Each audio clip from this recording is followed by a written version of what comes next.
नमस्कार मित्रों,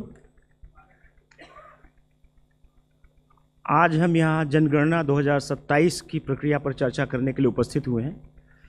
जनगणना का पहला चरण 1 अप्रैल से शुरू होगा और इस बारे में अधिक जानकारी देने के लिए हमारे साथ मंच पर उपस्थित हैं registrar general and census commissioner of India Shri Mrityunjay Kumar Narayan जी,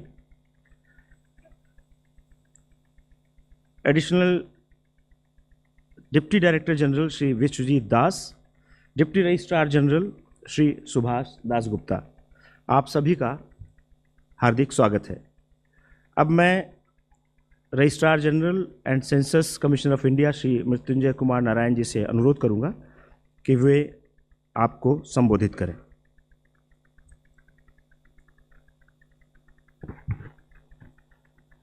आज की इस प्रेस वार्ता में आप सभी का हार्दिक स्वागत है। आप सभी को मेरी तरफ से नमस्कार। आप सभी जानते हैं कि जनगणना की प्रक्रिया चल रही है।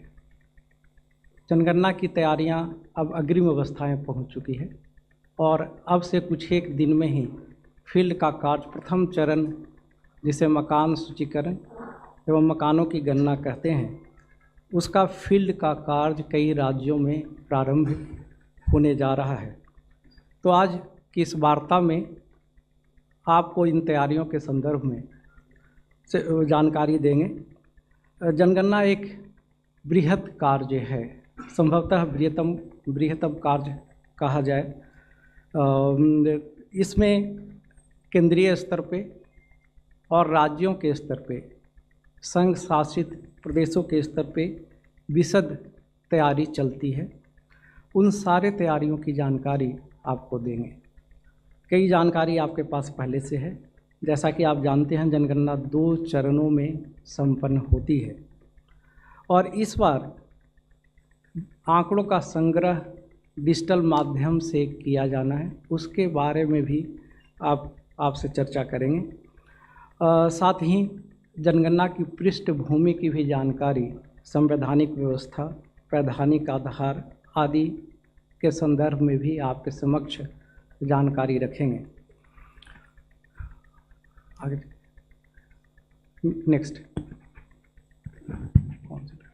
नेक्स्ट प्रेजेंटेशन आगे बढ़ाइए, आगे बढ़ाइए।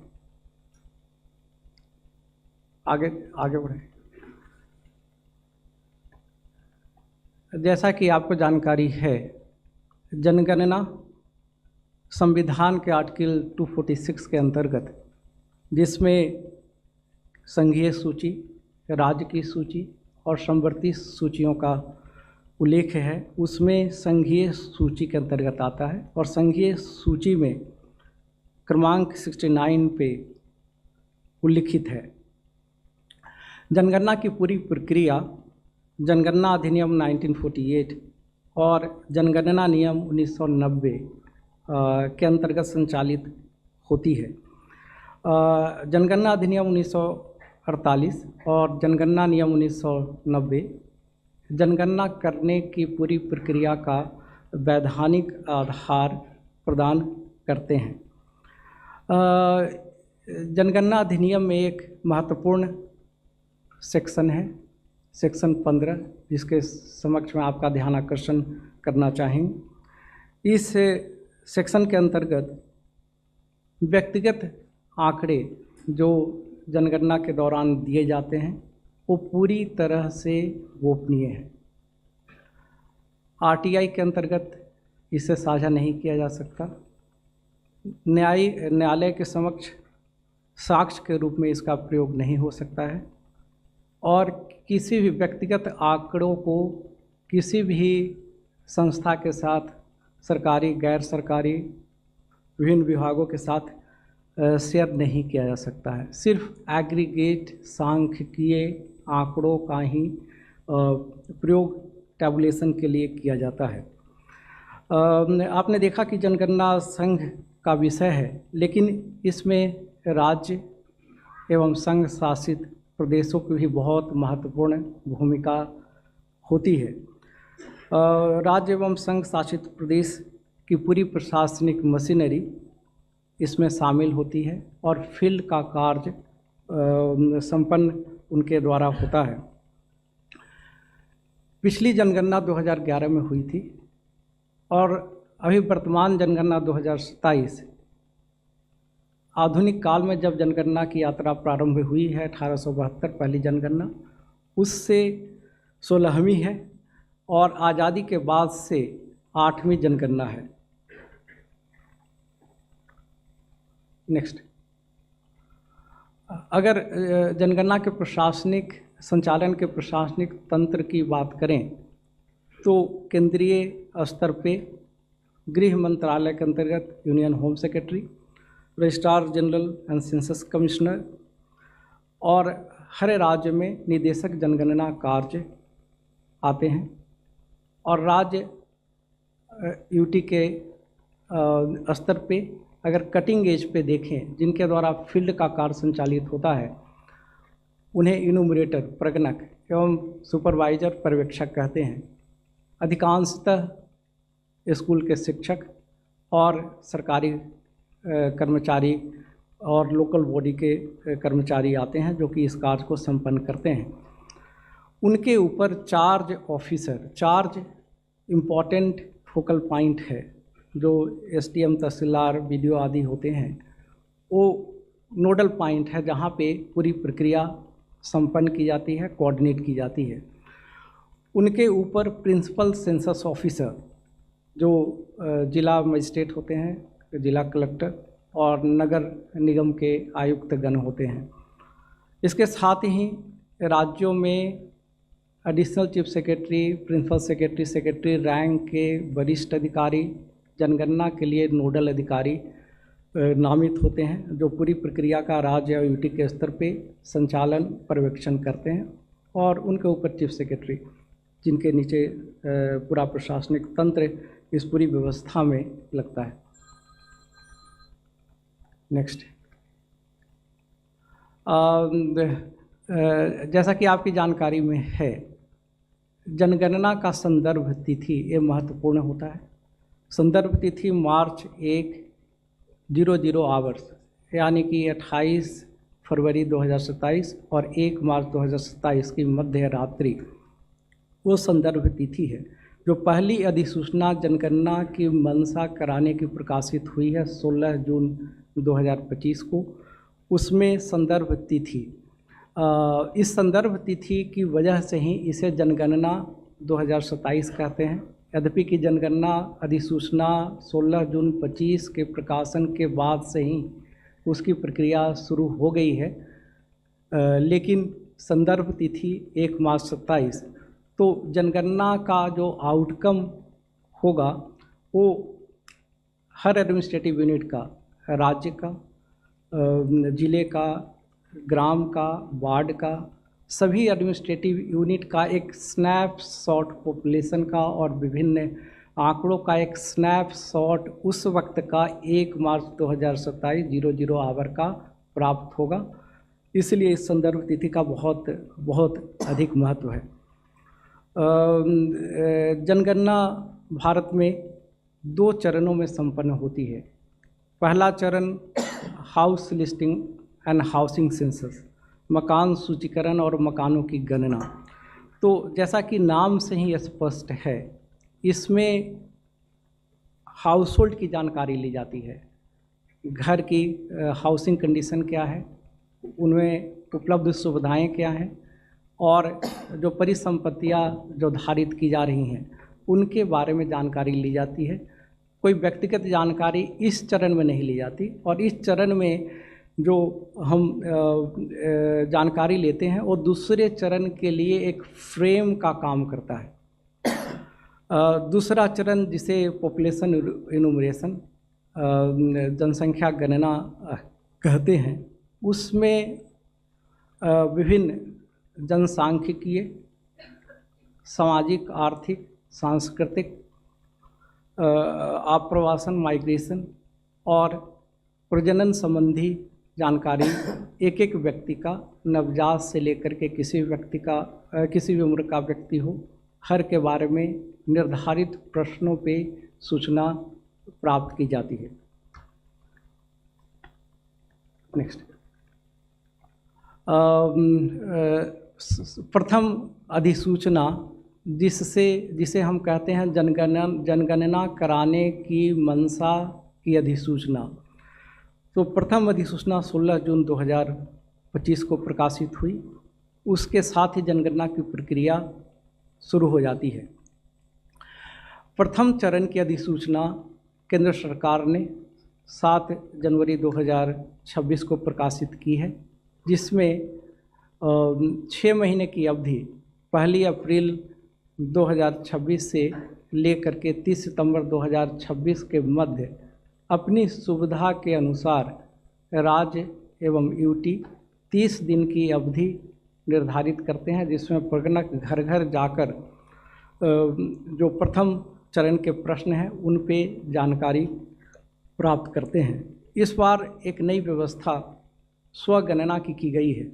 इसके पहले की जनगणनाओं में चूँकि डिजिटल माध्यम से आंकड़ों का संग्रह नहीं होता था, तो सेल्फ इनुमरेशन की व्यवस्था नहीं थी। अगर नागरिक अगर कोई भी व्यक्ति सूचना स्वयं भी देना चाहता हो तो ऐसी व्यवस्था नहीं थी। इस बार सेल्फ इनुमरेशन के माध्यम से डिजिटली स्वयं सूचना दर्ज कर सकते हैं, और वो 15 दिन की अवधि जब हाउस टू हाउस एक्टिविटी उस राज्य या यूटी में प्रारंभ होगी, उसके पहले की अवधि होगी, जिसमें कि स्वयं की सूचना हाउस होल्ड की सूचना दर्ज कर सकते हैं। तो प्रथम चरण के प्रश्नों का अधिसूचना हम लोगों ने 22 जनवरी 2026 को निर्गत कर दिया है। द्वितीय चरण के प्रश्नों की अधिसूचना प्रश्नों को अंतिम करने के पश्चात यथा समय अब से कुछ एक महीने के बाद निर्गत की जाएगी। और जैसा कि आप जानते हैं कि cabinet committee on political affairs के निर्णय के अनुसार इस बार जनगणना में जाति कास्ट का इनुमरेशन भी होना है।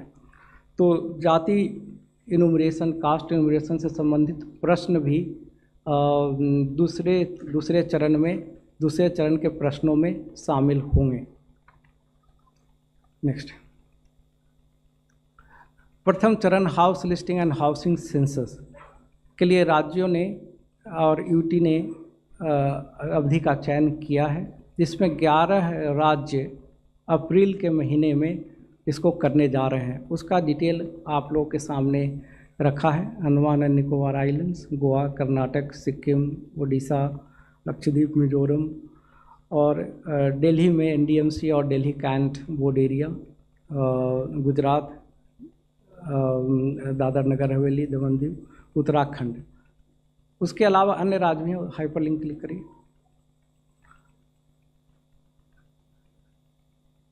आगे चलिए, आगे चलिए। करीब सारे राज्यों ने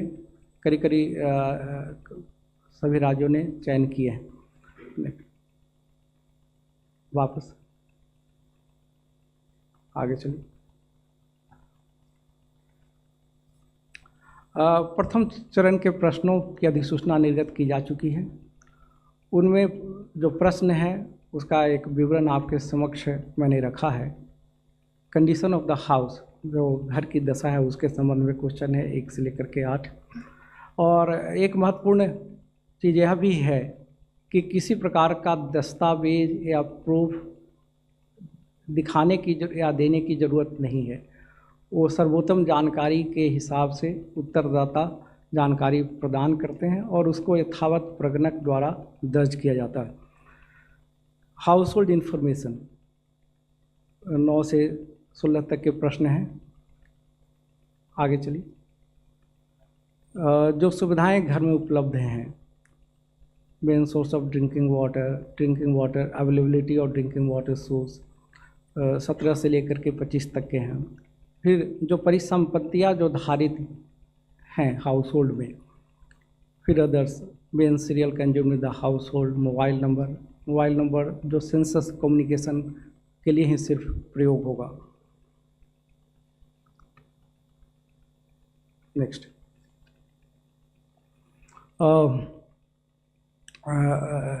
जैसा कि हमने कहा कि ये संघीय सूची का विषय है, इसलिए इसके पूरे व्यय का वहन केंद्र सरकार द्वारा किया जाता है और इसके लिए केंद्र सरकार ने 11,178 करोड़ की धनराशि स्वीकृत की है। जनगणना के लिए जो एडमिनिस्ट्रेटिव यूनिट हैं, जैसे ज़िले या ग्राम या इस तरह के इकाइयों का गठन, उनको फ्रीज किया जाता है 1 जनवरी 2026 से मार्च 2027 तक। नई एडमिनिस्ट्रेटिव यूनिट का गठन जनगणना के दृष्टिकोण से वो फ्रोजन है। आप जानना चाहेंगे कि कितने एडमिनिस्ट्रेटिव यूनिट अलग अलग श्रेणी के हैं। स्टेट यूटी 36, डिस्ट्रिक्ट 784, सब district 7,092, statutory town 5,128, census town 4,580 और राजस्व ग्राम 6,39,902। आगे चलिए।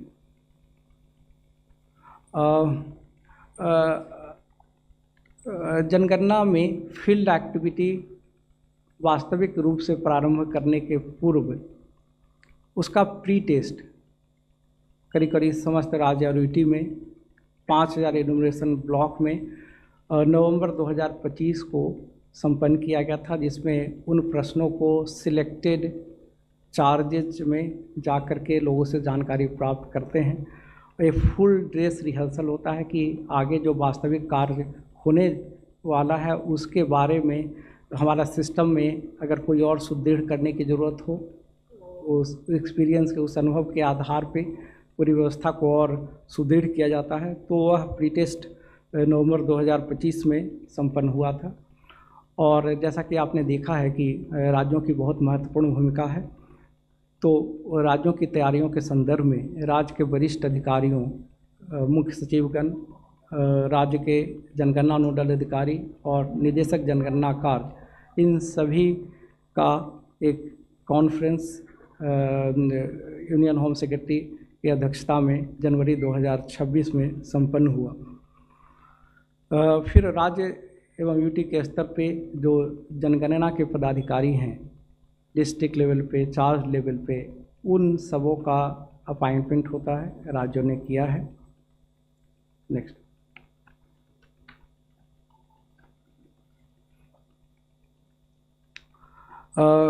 जनगणना की तैयारी काफ़ी विशद होती है और उसमें बहुत सारे चरण होते हैं। मैं उन सारे तैयारियों को समय की पाबंदी को देखते हुए रखना उपयुक्त नहीं समझता हूँ। सिर्फ मुख्य तैयारियाँ जो हैं वो आपके सामने रख रहा हूँ। जो जनगणना की प्रक्रिया संचालित होती है उसके लिए एक निर्देश पुस्तिका, इंस्ट्रक्शन मैनुअल, जो प्रगणक होते हैं और पर्यवेक्षक होते हैं उसके लिए बनाई जाती है। वो 19 भाषाओं में, भारत में भाषाई विविधता को देखते हुए, उनका सम्मान करते हुए 19 भाषाओं में तैयार की गई हैं। फिर जो सेंसस फंक्शनरी हैं, पर्यवेक्षक क्या होती है, उन सब को चरणबद्ध तरीके से उनकी ट्रेनिंग अलग अलग राज्यों में और संघ शासित प्रदेशों में चल रही है, कई जगह संपन्न भी हो चुकी है। साथ ही जनगणना की प्रक्रिया एक समान यूनिफॉर्म तरीके से पूरे देश में संचालित हो, उस यूनिफॉर्मिटी के लिए circular census, circular numbered circular ORGI द्वारा निर्गत किए जाते हैं विभिन्न विषयों पे। भारत एक विशाल देश है और कई तरह की विविधताएं हैं, अतः सारे जनगणना की अवधारणाएं, कॉन्सेप्ट एक प्रकार से हर जगह लागू हों। सारे जो सेंसस फंक्शनरीज हैं उनको एक समान तरह से समझें और उसी प्रकार से लागू करें, क्योंकि उसमें थोड़ा सा वेरिएशन आंकड़ों की शुद्धता को प्रभावित कर सकता है। तो इसके लिए जनगणना के सर्कुलर्स हम लोग विभिन्न विषयों पर निर्गत किए हैं। जनगणना एक ऐसा कार्य है जो कि समयबद्ध तरीके से उसके सारे चरण बहुत अच्छे तरह से डिफाइंड और टाइम बाउंड होते हैं, तो उनका एक कैलेंडर और जिसमें माइनर डिटेल केंद्र के स्तर पे और राज्यों के स्तर पे उसके गहन निगरानी, संचालन, अनुश्रवण के लिए बनाई गई है और उसके हिसाब से चल रही हैं। जैसा कि आप अवगत हो चुके हैं कि जनगणना 2027 में डिजिटल माध्यम से आंकड़ों का संग्रह होगा। प्रगणक और पर्यवेक्षक वो मोबाइल लेकर के उस पर मोबाइल एप्लीकेशन जो स्पेशली भारत सरकार की प्रतिष्ठित संस्था है सीडैक, उसके माध्यम से उसको डेवलप किया गया है, उसको ले करके जाएंगे और आंकड़ों का संग्रह करेंगे। इस बार सेल्फ इन्यूमरेशन की भी व्यवस्था है, ये पहली बार जनगणना में हो रही है और पूरी जनगणना की प्रक्रिया के संचालन, मैनेजमेंट, अनुश्रवण, निगरानी, प्रगति की निगरानी, चाहे वो राज्यों के स्तर पे हो या केंद्रीय स्तर पे हो, उसके लिए वेब बेस्ड पोर्टल है, उसके माध्यम से उसकी प्रगति की रियल टाइम बेसिस पे जानकारी हासिल हो सकेगी।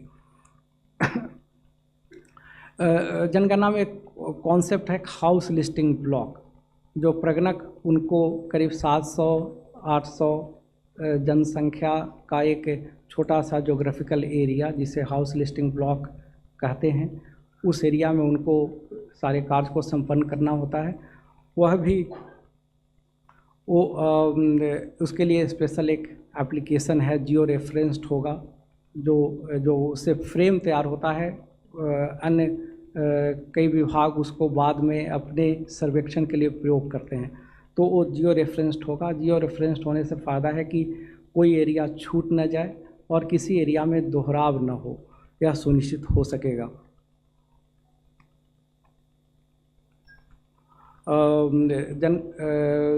जनगणना के प्रथम चरण के लिए 16 भाषाओं में तैयार किया गया है एप्लीकेशन, जो एंड्रॉयड और iOS दोनों वर्जन पर उपलब्ध है।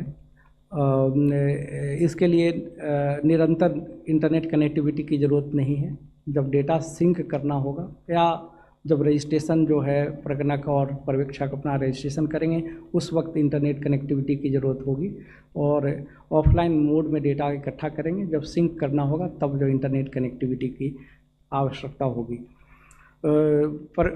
प्रगणक और पर्यवेक्षक वो स्वयं का मोबाइल डिवाइस लेकर के आएंगे। उसके लिए उन्हें उचित ऑनरेरियम प्रदान किया जाएगा। इसमें डिजिटल में हमें ये सुविधा है कि इनबिल्ट वैलिडेशन चेक दिया जा सकता है, जिससे कि जो है आंकड़ों की शुद्धता और बेहतर हो सकेगी। Next self enumeration portal. Self enumeration ये जो पोर्टल है ac.census.gov.in, इस पे स्वयं अपने हाउस होल्ड की जानकारी जो उस राज्य के लिए अवधि निर्धारित है उसके दौरान जानकारी दर्ज कर सकते हैं। उसके लिए अपना मोबाइल नंबर के माध्यम से एक्सेस होगा। स्टेट अपना सिलेक्ट करेंगे, मोबाइल नंबर पे OTP उसके माध्यम से एक्सेस होगा और सारे क्वेश्चन जब भर लेंगे तो उसको ड्राफ्ट के रूप में सेव कर सकते हैं या अपनी सुविधा के हिसाब से एडिट कर सकते हैं और उसको अंतिम रूप से सबमिट कर देंगे। अंतिम रूप से सबमिट करेंगे तो एक 11 digit alphanumeric ACID self enumeration ID प्राप्त होगी, जो उनके मोबाइल पे और या ईमेल पे जाएगा। उस ACID को सुरक्षित रखना होगा और जब प्रगणक घर घर जाएंगे तो उनके साथ साझा करना होगा, जिससे वो आंकड़ों को प्रथम दृष्टया देख करके उसको पुष्टि कर सकें। Next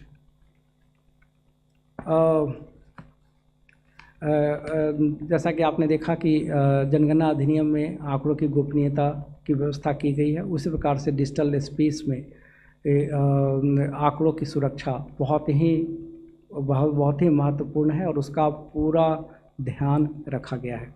and to end data security की व्यवस्था रखी गई है। कलेक्शन के दौरान या डेटा ट्रांसमिशन या सर्वर के स्तर पे सर्वर ORGI का अपना डेडिकेटेड सॉवरेन सर्वर है, तो उन सभी पे डेटा इंक्रिप्टेड फॉर्म में रहेगा। डेटा प्रोटेक्शन के जितने भी टेक्नोलॉजी, सॉफ्टवेयर, हार्डवेयर, वो सारी व्यवस्था की गई है।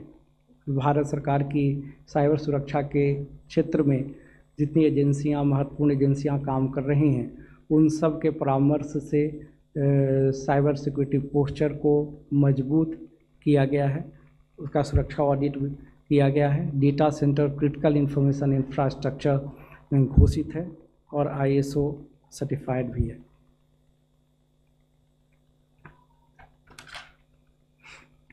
ट्रेनिंग के विषय में एक स्लाइड अलग से हमने रखा है।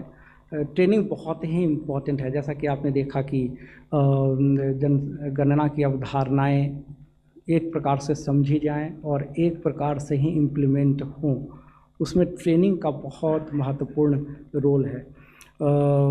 इसमें ट्रेनिंग की त्रिस्तरीय विशद व्यवस्था है और 31 लाख से ज़्यादा इनुमरेटर और सुपरवाइज़र तथा सेंसस 1 लाख से ज़्यादा सेंसस फंक्शनरी, जिसमें डिस्ट्रिक्ट कलेक्टर, चार्ज ऑफिसर, नगर निगम के अधिकारीगण आते हैं। उन सब की ट्रेनिंग की त्रिस्तरीय व्यवस्था, राष्ट्रीय स्तर पर नेशनल ट्रेनर, फिर स्टेट स्तर पर मास्टर ट्रेनर, फिर डिस्ट्रिक्ट स्तर पर फील्ड ट्रेनर और अंत में जाकर के इनोवेटर सुपरवाइज़र, इन सब की वो सब के लिए एक स्टैंडर्ड करिकुलम है, स्टैंडर्ड टाइम टेबल है। 3 दिन का, 4 दिन का, 5 दिन का आवश्यकता के हिसाब से उनको ट्रेनिंग की व्यवस्था की गई है। और यह ट्रेनिंग जो है दिल्ली के स्तर पे, राज्यों के स्तर पे, डिस्ट्रिक्ट चार्ज ऑफिसर के स्तर पे अलग अलग फेजेज में, अलग अलग अवस्थाओं में है। इसमें करीब 80,000 से ज़्यादा ट्रेनिंग बैचेज संचालित, इसमें काफ़ी कुछ संपन्न हो गए, अभी कुछ चल भी रहे हैं। अंत में आप सबके माध्यम से यह कहना चाहूँगा कि जनगणना एक राष्ट्रीय महत्व का कार्य है। जनगणना के जो आंकड़े प्राप्त होंगे आगे आने वाले कई सालों के लिए हमारी नीतियों के निर्धारण, हमारे जो कार्यक्रम हैं उनके संचालन के लिए आधार भूमि तैयार करेंगे। इसलिए इसकी महत्ता को देखते हुए आप सभी के माध्यम से हर व्यक्ति से मैं अपील करना चाहूँगा कि खुले मन से हर व्यक्ति इसमें भाग ले और सही सूचना दर्ज कराएं। यह मैं अपील आपके माध्यम से करना चाहूँगा। अंत में मैं आप सभी को बहुत धैर्यपूर्वक सुनने के लिए धन्यवाद देना चाहता हूँ। धन्यवाद। धन्यवाद मृत्युंजय जी। और एक वीडियो भी है छोटा सा, उसको दिखाने के लिए मैं अनुरोध करूंगा कि वीडियो प्ले किया जाए, इसके बाद हम प्रश्नोत्तर लें। लाइट्स बंद कर देना प्लीज।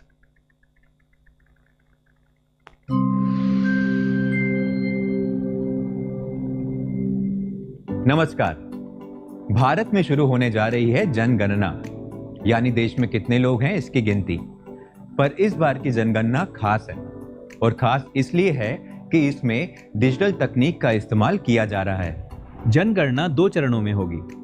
पहले चरण में हाउस लिस्टिंग यानी मकान सूचीकरण एवं मकानों की गणना, और दूसरे चरण में जनसंख्या गणना की जाएगी। तो बात करते हैं पहले चरण की।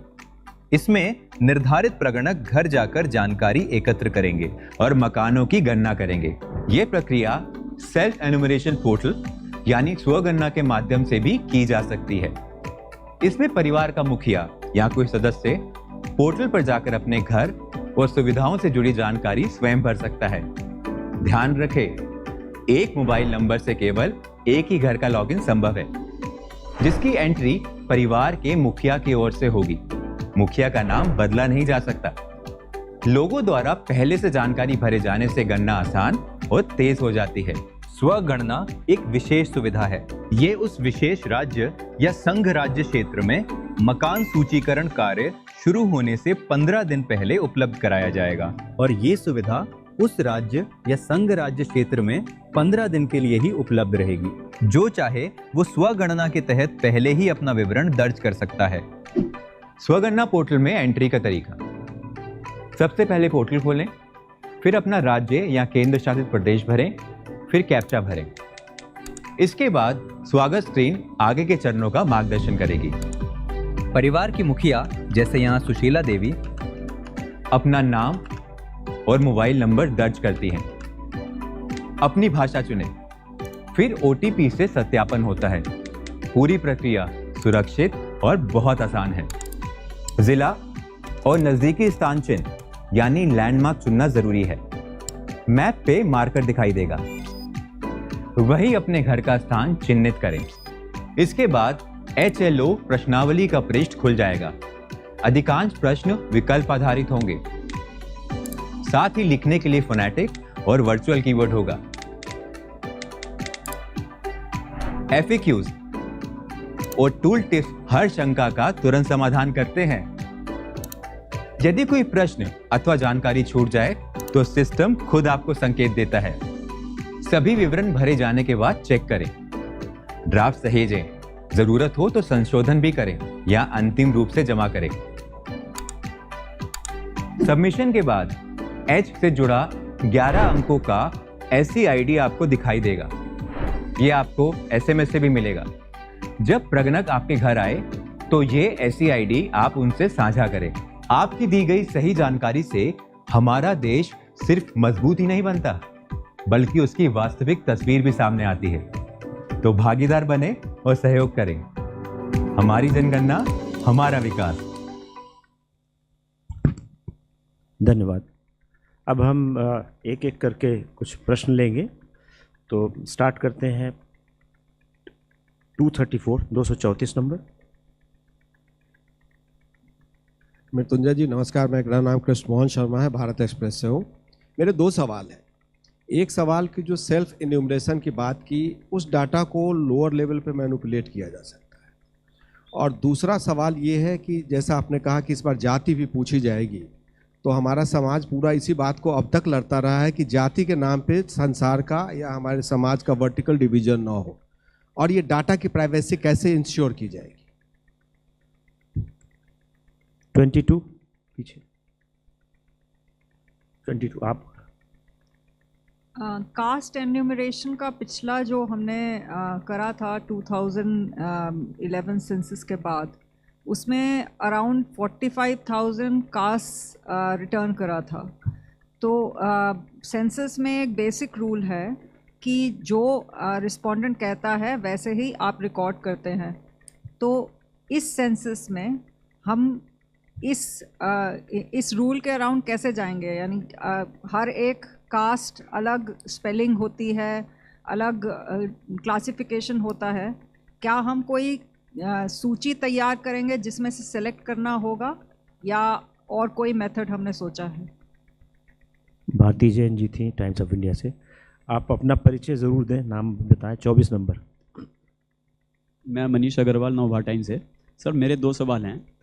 पहला, जैसा कि सर ने कहा कि किसी के पास जैसे एक से ज़्यादा घर हैं और एक मोबाइल से घर का मुखिया ही वो कर सकता है। अगर एक से ज़्यादा घर हुए तो वो कैसे रजिस्ट्रेशन होगा? सेकंड इज़, घर और जो सिटीजन है उनके अलग अलग फेस में करने की क्या ज़रूरत, क्या एक साथ नहीं किए जा सकते? 262। सर, आई एम विजेता Singh from the Hindu. Since ये डिजिटल सेंसस है, तो how early will the data be available? Sir here this side, how early sir here will the data be available? Digital census है चूँकि ये। दूसरा सवाल सर, जैसे भारती ने भी पूछा कि कोड डायरेक्टरी होगी कि नहीं कास्ट सेंसस के लिए। और तीसरा सवाल सर, आप लोग इस बार NPR क्यों नहीं कर रहे हैं अपडेट? 39। सर मैं नीरज पांडे हूँ, जी न्यूज़ से। मेरा सवाल ये है कि जैसे आपने कहा कि एक परिवार का मुखिया पहले अपना नाम दर्ज करेगा और उसके बाद सारी डिटेल देगा, लेकिन ऐसा बहुत सारे परिवार के साथ है कि मुखिया कहीं और रहता है और उसके बच्चे अलग अलग शहरों में रहते हैं, तो उसको कैसे समराइज करेंगे? एंड 46 उसके बाद उत्तर देंगे। Sir, Primangshu from Anandabazar Putrika. My question is for regarding West Bengal. The state government has not notified the census. So what will happen to that state, and was there any correspondence between state and center on this? धन्यवाद। आप लोगों ने बहुत अच्छे प्रश्न पूछे हैं। एक प्रश्न है सेल्फ इनूमरेशन में डेटा मैनिपुलेट ना हो, इसकी क्या व्यवस्था है। पहले जैसे सेल्फ इनूमरेशन में स्वयं ही डेटा उसमें डालेंगे, तो इसमें जनगणना में अपेक्षा की जाती है कि सर्वोत्तम जानकारी के हिसाब से जो सूचना है वो प्रदान करेंगे। साथ ही उसके बाद भी जो प्रगणक है घर घर जाएगा और जो सेल्फ इनूमरेशन आईडी है उसको साझा किया जाएगा, जिसके आधार पर वो डेटा को देख सकता है। उसमें जो है अगर कोई त्रुटि है तो उसका सुधार हो सकता है और उसको जो है फाइनली सबमिट होगा। और इसमें पर्यवेक्षण की व्यवस्था है। 6 प्रगणक पे 1 पर्यवेक्षक होता है, तो उसको इस चेकिंग की जो है मतलब दोहरी व्यवस्था है। और इसमें सामान्य रूप से जो है जनगणना में सही जानकारी देते हैं। इसमें गोपनीयता का प्रावधान है, आंकड़े कहीं शेयर नहीं किए जाते हैं। तो इसमें जो है मतलब मैनिपुलेशन की संभावना नहीं है। दूसरा, जाति के संबंध में जो है वो प्रश्न किए गए हैं। तो जैसा कि मैंने पहले बताया, अभी प्रथम चरण की बात कर रहे हैं जिसमें हाउस होल्ड की जानकारी ले रहे हैं, कोई व्यक्तिगत इन्फॉर्मेशन हम नहीं ले रहे हैं। जाति के प्रश्न सेकंड चरण में शामिल होंगे। जब उनको हम अंतिम करेंगे तब उचित समय पे आपके समक्ष लेकर के आएंगे। इसमें कई तरह के सुझाव हैं, उन सभी पे सुझावों पर विचार करके जो सर्वोत्तम तरीका होगा उसके हिसाब से जो प्रश्न निर्धारित होंगे, और जब प्रश्न निर्धारित हो जाएंगे तो अवश्य आपके समक्ष रखेंगे। एक प्रश्न है कि 1 से ज़्यादा घर, तो सामान्य रूप से जहाँ पे रहते हैं वहाँ पे सूचना एक व्यक्ति को 1 से ज़्यादा बार, अगर घर भी 1 से ज़्यादा भी है तो भी एक ही बार सूचना देनी है। जहाँ सामान्य रूप से रहते हों, जिस जगह पे रहते हों, अगर परिवार के कुछ सदस्य जो है किसी अन्य स्थान पे रहते हों तो वहाँ पे दर्ज करेंगे। जो उस घर में सामान्य रूप से रहते हों वो जो है सूचना उस घर के हाउस होल्ड के संबंध में दर्ज करेंगे। और अभी तो व्यक्तिगत जानकारी तो सेकंड चरण में ली जाएगी। अभी सिर्फ जो हाउस होल्ड है उसकी जानकारी हम ले रहे हैं। एनपीआर अपडेट करने का अभी निर्णय नहीं है। उसके बारे में किस प्रकार के दिशा निर्देश हम लोगों ने निर्गत नहीं किया है। एक और प्रश्न, हाँ, डेटा चूँकि जब पहले फिजिकल पेपर्स पे डेटा इकट्ठा होता था तो उसको डिजिटाइज करने में, वो फिजिकल पेपर को इकट्ठा करके स्कैन करना, उसको ऑप्टिकल कैरेक्टर रिकग्निशन से डिजिटाइज करना, उसमें काफ़ी वक्त लग जाया करता था। तो अब इस बार डेटा डिजिटल माध्यम से प्रारंभ से ही प्राप्त होगा, इसलिए आंकड़े काफ़ी शीघ्रता से जारी किए जा सकेंगे। काफ़ी आंकड़े जो है 2027 में ही हम लोग जारी कर देंगे।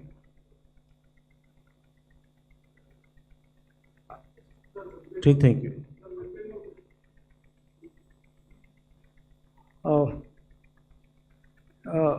वेस्ट बंगाल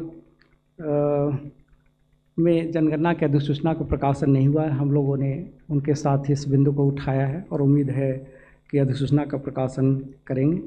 यह विधि का अनिवार्यता है और अभी प्रथम चरण के लिए सितंबर 2026 तक हमारे पास वक्त है। 142। Sir, Shain Mohan from Madhubhumi. Sir, I have 2 questions. Compared to the last census, what are the new technologies to be used this time for getting more accurate data?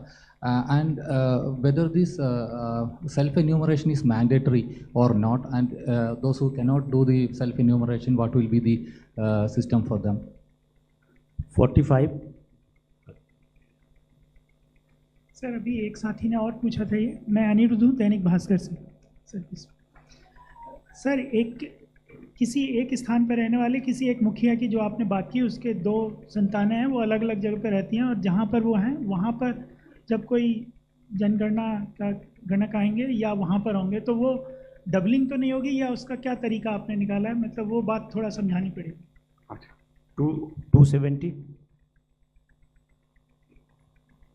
Sir, here, sir. Sir, there are many NRIs in Kerala, and you know that war is going on in Middle East. So how can they? Can you speak a little loud? I am not. I am Banna from Mathyamam Daily. So how the self-enumeration provision will be applicable to NRIs also? That is my question. NRIs. 266. How will you authenticate? Could they authenticate with the embassies or other provision? 266. Sir इधर प्रशांत देव बोला news 24 से। मेरा एक सवाल ये है कि जाति जनगणना इस बार आप करा रहे हैं और देश में हमारे व्यवस्था है जाति आधारित आरक्षण की, SC, ST, OBC। तो जब आप ये कैसे इसको स्पष्ट करेंगे, कोई झूठी जानकारी नहीं देगा, एक भ्रम हो सकता है, होड़ लग सकती है आरक्षण की सुविधा पाने के लिए, क्या ऐसी सिचुएशन हो सकती है? इसको दूर करने के लिए कैसे करेंगे आप? क्योंकि जब जाति पूछी जाएगी तो वो सच बताएगा या नहीं बताएगा, ये एक स्थिति आ सकती है, इसके लिए क्या तैयारी है? 131 at the back side. Sir SCS, मैं अरुण कुमार है सर, ETV से। सर SC ST के बारे में आप जनगणना में जोड़ दिया, फिर OBC के बारे में क्या है सर? हाउस लिस्टिंग में भी ऐसा के लिए क्या करना है सर? 17 नंबर। थैंक यू, मैं अनिल हांडा हूँ लोकतंत्र की शान से। सेल्फ एन्यूमरेशन में सर जो सबमिशन होगी वो पोर्टल पे फाइनल हो जाएगी, या जो एन्यूमरेटर के पास आप देंगे कोड शेयरिंग करेंगे वो फाइनल रहेगी? क्योंकि इन केस वो पोर्टल पे फाइनलाइज होती है सर, तो ओपन सोर्स है और इंटरनेट तो ओपन सोर्स रहेगा, तो सिक्योरिटी इश्यूज तो इसमें बनी रहेंगी। और इन केस मॉडिफाई करने हैं तो उसके क्या प्रावधान है, वो भी ज़रा बता दें। हाँ, एक प्रश्न नई टेक्नोलॉजी जो इस जनगणना में प्रयोग की जा रही है उसके बारे में है। तो जैसा कि आपने देखा कि डिजिटल माध्यम से मोबाइल एप्लीकेशन, पहले पेपर लेकर जाते थे और उस पर आंकड़ों का संग्रह होता था, फिर उसके बाद उसकी स्कैनिंग डिजिटाइजेशन होता था। इस बार जो है सीधे मोबाइल एप्लीकेशन के माध्यम से होगा। सेल्फ इन्यूमरेशन अनिवार्य है, ऐसी मतलब ऐसा कुछ नहीं, ऐसा नहीं है। अगर करना चाहते हैं जो कर सकते हैं करें, उससे जो है इन्वर्टर का काम आसान हो जाता है और अपने आंकड़े खुद भरेंगे तो उनका अच्छा पार्टिसिपेशन होगा। लेकिन अगर सेल्फ इन्वेस्टमेंट करने की स्थिति में नहीं है किसी भी वजह से, तो प्रगणक हर हालत में हर घर में जाएगा और जहाँ सेल्फ इन्वेस्टमेंट हो गया है वहाँ भी प्रगणक जो है जाएगा और जो ऐसी आईडी है उसको शेयर करने पे उसको प्रथम दृष्टया आंकड़ों को देख करके उसकी पुष्टि करेगा। जाति जनगणना की आपने बात की है, उसमें देखिए इसमें जो नंबर 1 हम हाउस होल्ड की जानकारी ले रहे हैं, व्यक्तिगत जानकारी सेकंड चरण में लेंगे। तब तक सेकंड चरण के प्रश्नों का इंतज़ार कीजिए कि किस प्रकार से उन प्रश्नों का निर्धारण होगा।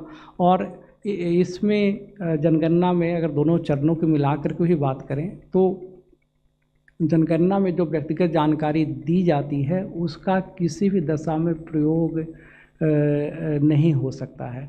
उसका प्रयोग इंडिविजुअल आंकड़े का प्रयोग नहीं हो सकता है, सिर्फ एग्रीगेट आंकड़ों का प्रयोग होता है। उस आंकड़े के आधार पे किसी योजना का लाभ, किसी व्यवस्था का लाभ देने की व्यवस्था नहीं है। इसलिए उसमें मैनिपुलेशन जो आप इंगित करना चाह रहे हैं कि मैनिपुलेशन हो सकता है, तो इसमें व्यक्तिगत आंकड़ों का प्रयोग किसी स्कीम का लाभ देने के लिए नहीं किया जाता है।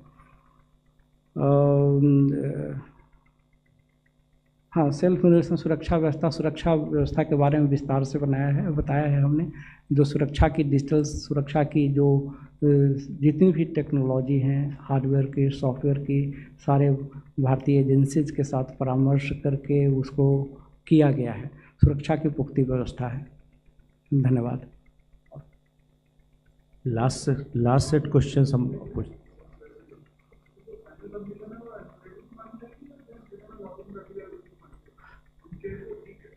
हाँ ठीक है, तो उसमें कोई संशोधन नहीं होगा। हो सकता है कई बार सबमिट करते समय कोई त्रुटि अगर हो गया, इनोवेटर गया तो उन्होंने रियलाइज़ किया तो करेक्ट कर सकते हैं उस वक्त, और जब वो जो है प्रथम दृष्टया उसको देख करके तब उसकी पुष्टि हो जाएगी, सबमिट हो जाएगा फाइनली। 39 इसमें NRI सेल्फ इनोवेशन आपने, हाँ, तो इसमें प्रथम चरण में हाउसहोल्ड की जानकारी ली जा रही है, और सेल्फ इनोवेशन जो है वो कंट्री में रह रहे हैं उनके लिए व्यवस्था है। 39 सर मेरा सवाल है कि जो SECC लिस्ट होती है सर, उसके आधार पर केंद्र और राज्य की जो नीतियाँ आती हैं वो निर्धारित करती हैं। बहुत सारे लोग जो जिनके पास आयुष्मान कार्ड या बहुत सारे कार्ड जो उसी बेसिस पे होते हैं, लेकिन हमने देखा है कि गलत जानकारी के कारण कई लोग जो एलिजिबल नहीं उनको भी मिल जाता है, ऐसे लिस्ट में होता है, और जो एलिजिबल नहीं होते वो लिस्ट से बाहर हो जाते हैं। इस कारण से कई नीतियों का उनको फ़ायदा नहीं मिलता। इसके लिए क्या इस बार कोई खास जांच की व्यवस्था की गई है जब जनगणना होगी, या किस तरीके से इसको रेक्टिफाई किया जा सकता है? और दूसरा, जो जनगणना अधिकारी है वो अधिकतम कितने घरों को एक जनगणना अधिकारी रीच आउट करेगा? क्या कोई लिस्ट है, जैसे इलेक्शन कमीशन में BLO 1200 तक की लिमिट है, वैसे जनगणना अधिकारी कितने घरों तक के लिए? 187 इधर। सर नमस्कार। हेलो सर नमस्कार, this is Sanjay Agarwal. Sir मेरा क्वेश्चन है कि आप ब्रीफली बताएं, the census is conducted because of the economic survey, right? Whatever goes in that, and आप लोग बोल रहे हैं कि जो आप लोग कास्ट का करेंगे थर्ड फेज में, so the religion and everything will come in that और will come in the household. और दूसरा सवाल है sir, how do you define the head of the family, because there are so much of people who are not earning, and if he is not earning, can he be defined as the head of the family, sir? 247 उधर right side. Sir नमस्कार, मैं मोहित शुक्ला हूँ दूरदर्शन से। मेरा सवाल आपसे sir ये है कि एक घर जिसमें मान लीजिए 2 भाई रहते हैं और वो दोनों ही उस पे हाउस होल्ड पे हैं, या वो डिस्प्यूटेड मकान है, तो उसको हम कैसे पहचानेंगे? मतलब परिवार रजिस्टर के माध्यम से या किसी और माध्यम से किसकी दावेदारी मानेंगे घर के मुखिया पर? और दूसरा सर मेरा सवाल आपसे ये है, अभी थोड़े दिन पहले ही केंद्रीय मंत्री हैं रामदास अठावले, उन्होंने एक बहुत महत्वपूर्ण सवाल उठाया। उन्होंने कहा कि जो लोग SC से बौद्ध बने हैं और ख़ासतौर पर बौद्ध धर्म में जाति व्यवस्था नहीं होती है, तो ऐसे लोग जब जनगणना के लिए उनके पास जब लोग पहुंचेंगे तो उस कंडीशन में वो जाति के कॉलम में क्या लिखेंगे? अपनी कास्ट लिखेंगे, नंबर लिखेंगे, या क्या, कैसे उसको आप डिफाइन करेंगे? 79 Right here at the back. Here, sir. On the other side, right? Left side. So even though you've clarified that NPR is not on your agenda at the moment, but there are some concerns whether the census data is going to be correlated with the SIR data that the Election Commission is also collecting. In light of NPR, if you could clarify that. 47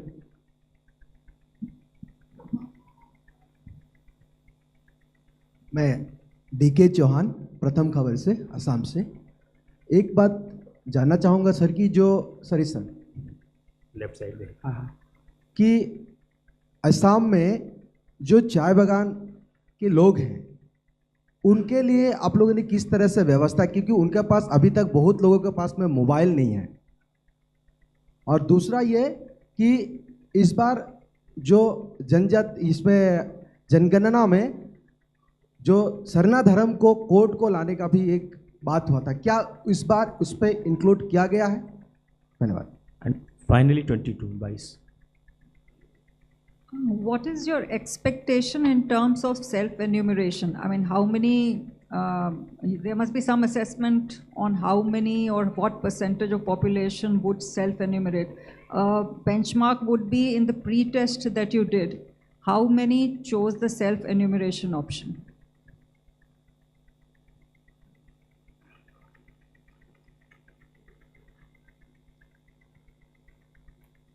I think that's fine.